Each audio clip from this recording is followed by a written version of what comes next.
Today I'm replacing the driver's door window switch pack on a 2011 Volkswagen GTI. You can see this one, the panel's a little bit screwed up. Well, first thing you want to do is pull this plastic panel off right here. It just clips on with some little spring clips. You want to get underneath it with something and just go around the whole perimeter and keep prying carefully until you get all the clips to release. So it goes all the way up here, up to where the switch panel is, and just evenly go around the perimeter until that pops right off. So I'm gonna do that now.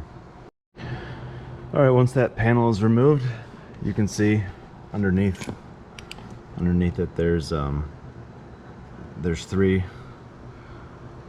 torque screws. Just remove 3 of these, and then the one underneath the panel in the center right there. Alright, with those 4 screws removed, you can start to work around the perimeter of the panel and pop all of the clips.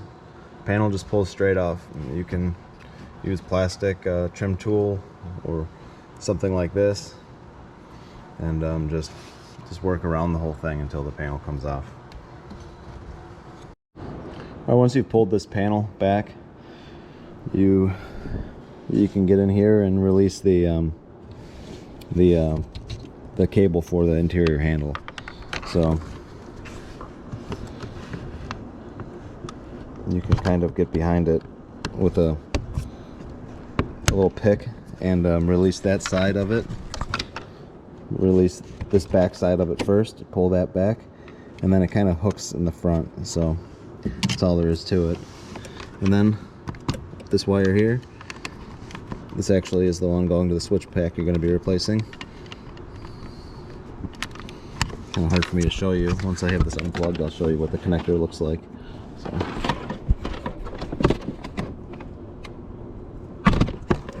Okay. Here's the connector that goes to that. You have to that little light blue colored clip has to be pushed back. It's kind of a stiff spring. You have to push this back for it to be released. So that's all with that. And then one more harness connector here, and then here. They're actually color coded. Pretty easy to release.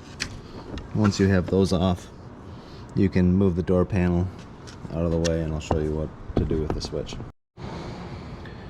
Alright, so with those things unplugged and it moved like this, kind of blocking my entrance to the car, you can see the switch panel. The only thing holding this in is just these little plastic barbs. So if you just go in here and move each one of them and put a little bit of pressure downwards on the switch while you're getting behind all of these, it'll just pop right out. So what I like to do is actually go towards the inside of the panel, push downwards on the switch while I'm releasing these, just put a little tension on it, and then just work around the perimeter of that until the switch just pops out from the inside. Once you get those all released, you can just pull it out from the inside.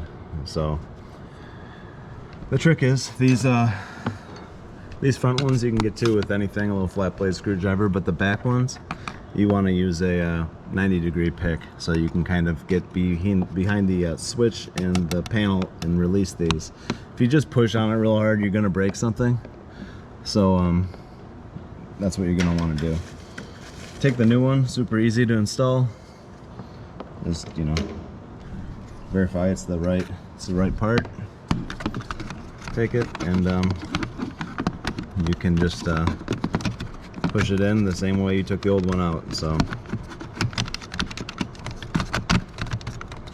here it is.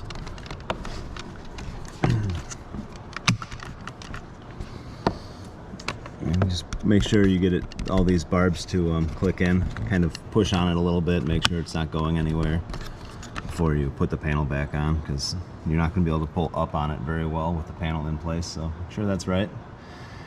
It's not a bad idea to plug everything in and try it, you know, before you put everything back together. And also make sure all of your clips, all your door panel clips are there and they're not broken or stuck on the door panel side where you have to transfer them over. So this actually came off real nice, but sometimes the door panel will break, all kinds of things. So you just have to be careful with that and look before you shove it back on. And that's it. Kind of just reverse procedure. Plug everything in, hook this top edge first, and then push it into place. So hope this helps. Thanks.